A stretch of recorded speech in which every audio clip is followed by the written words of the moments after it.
ভাবুন তো, রাত গভীর, চারদিকে নীরবতা। আপনি দরজা বন্ধ করে নিশ্চিন্তে ঘরে ঢুকলেন, কিন্তু জানেন কি, এই সাধারণ মুহূর্তেই শয়তান আপনার ঘরে প্রবেশের সুযোগ খুঁজে থাকে। একটি ছোট দোয়া, মাত্র কয়েকটি শব্দ, যা পড়লে শয়তান সারা রাত আপনার ঘরে ঢুকতে পারে না। অথচ আমরা অনেকেই জানি না, অথবা জানলেও অবহেলা করি। আজকের এই ভিডিওতে আমরা জানব, দরজা বন্ধ করার সময় দোয়া না পড়লে কি হয়, কি বলেছেন প্রিয় নবী সাল্লাল্লাহু আলাইহি ওয়াসাল্লাম, এবং কিভাবে এই ছোট আমল আমাদের ঘরকে রহমত ও নিরাপত্তায় ভরে দিতে পারে। ইসলাম একটি পূর্ণাঙ্গ জীবন ব্যবস্থা।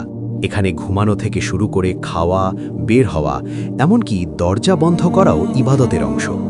প্রিয় নবী হযরত মুহাম্মদ সাল্লাল্লাহু আলাইহি ওয়াসাল্লাম আমাদের শিখিয়েছেন রাতে দরজা বন্ধ করার সময় আল্লাহ নাম নিতে। সহিহ হাদিসে এসেছে, যখন বান্দা দরজা বন্ধ করে বিসমিল্লাহ বলে, তখন শয়তান বলে, এখানে আমার থাকার জায়গা নেই। কিন্তু যদি আল্লাহ নাম না নেওয়া হয়, তখন শয়তান তার সঙ্গীদের বলে, আজ রাতের থাকার জায়গা পেয়ে গেছি। ভাবুন, আমরা কত সহজেই ঘরের নিরাপত্তার জন্য তালা দিই, কিন্তু আত্মিক নিরাপত্তার জন্য এই ছোট্ট দোয়াটি ভুলে যাই। অথচ তালা চোরকে আটকাতে পারে, কিন্তু অদৃশ্য ক্ষতি, শয়তানের কুমন্ত্রণা, অশান্তি, ভয়, এসব থেকে রক্ষা করে আল্লাহ নাম। একজন আলেমের বর্ণনায় আছে, এক ব্যক্তি প্রতিদিন রাতে ঘরে ঢুকে বিসমিল্লাহ বলে দরজা বন্ধ করতেন। তার ঘরে সব সময় শান্তি বিরাজ করত। একদিন তাড়াহুড়োতে দোয়া পড়তে ভুলে গেলেন। সেদিন অকারণে পরিবারের মধ্যে ঝগড়া, অস্থিরতা এবং অদ্ভুত ভয় অনুভূত হলো। পরে তিনি বিষয়টি উপলব্ধি করে আবার নিয়মিত দোয়া পড়া শুরু করলেন, আর ঘরে ফিরে এলো প্রশান্তি। এই ঘটনাটি আমাদের মনে করিয়ে দেয়, আল্লাহ শ্রণ শুধু আখিরাতের জন্য নয়, দুনিয়ার শান্তির জন্যও জরুরি।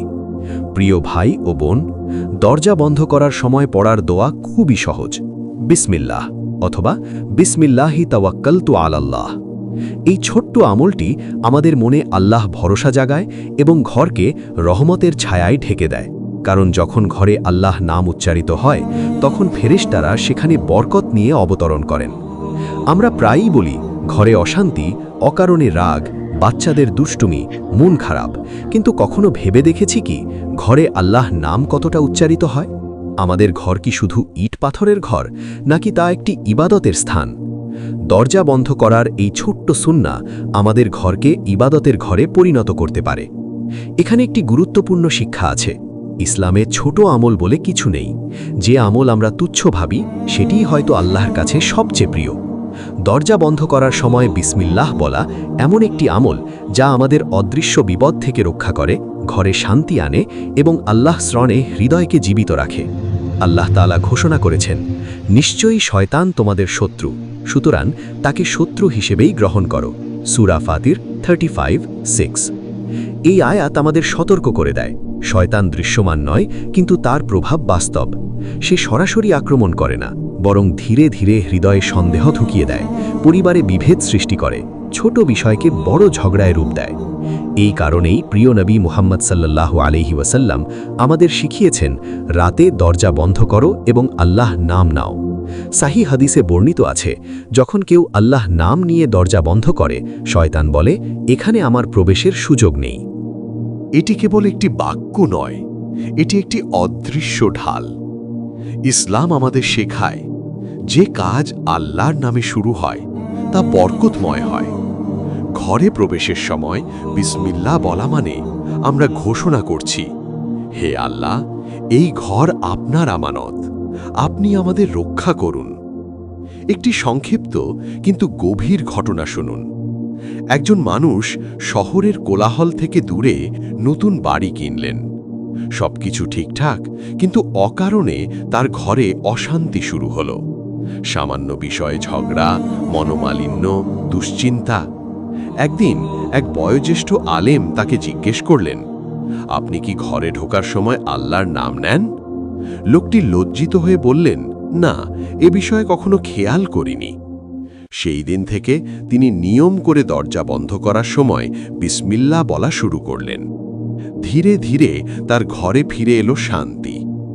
এই গল্পের উদ্দেশ্য ভয় দেখানো নয়, বরং মনে করিয়ে দেওয়া, আল্লাহর স্মরণ যেখানে থাকে সেখানে রহমত নাজিল হয়। প্রিয় দর্শক, আমরা প্রায়ই বলি আমার ঘরে সুখ নেই, মনটা অশান্ত, বাচ্চারা কথা শোনে না। কিন্তু আমরা কি আমাদের ঘরকে আল্লাহর নামে শুরু করি? একটি ঘর তখনই জান্নাতের টুকরো হয়ে ওঠে যখন সেখানে কোরআনের তেলাওয়াত হয়, সালাত আদায় হয় এবং ছোট ছোট সুন্নাহ জীবিত থাকে।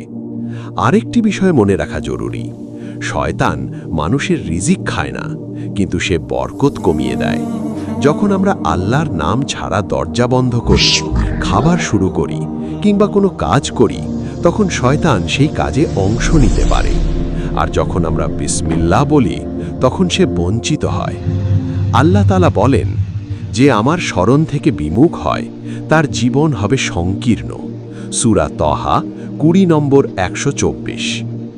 এই সংকীর্ণতা কেবল অর্থের সংকট নয়, এটি মানসিক অশান্তি, দুশ্চিন্তা, অকারণ ভয়, সব কিছুর নাম।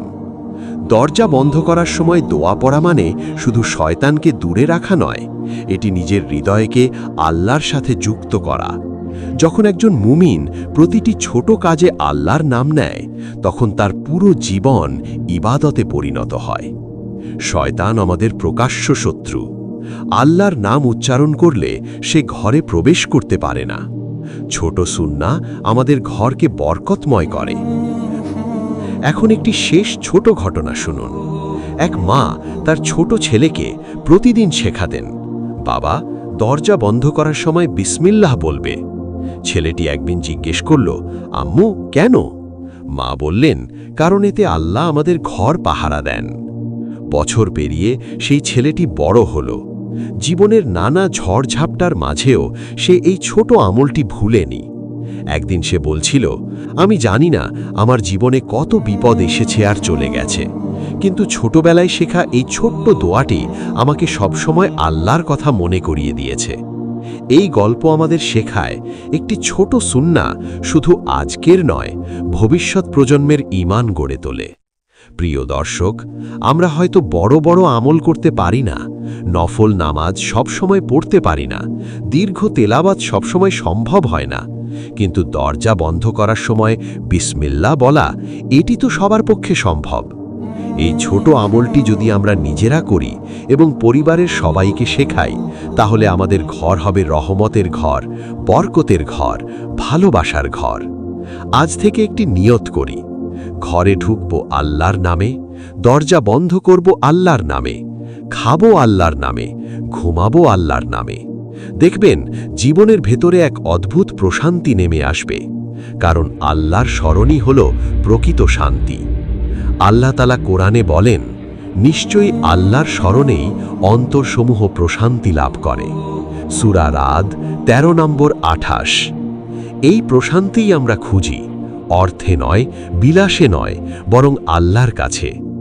দরজা বন্ধ করার সময় দোয়া পড়া শুধু একটি সুন্নাহ নয়, এটি ঈমানের একটি ছোট কিন্তু শক্তিশালী প্রকাশ। এটি আমাদের মনে করিয়ে দেয় আমাদের ঘরের প্রকৃত রক্ষক আল্লাহ। ভিডিওটি দেখে কি শিখতে পারলেন কমেন্টে জানিয়ে দেবেন। আরও এরকম নতুন নতুন ভিডিও পেতে চাইলে আজই জান্নাতের সুখবর চ্যানেলটি সাবস্ক্রাইব করে রাখবেন।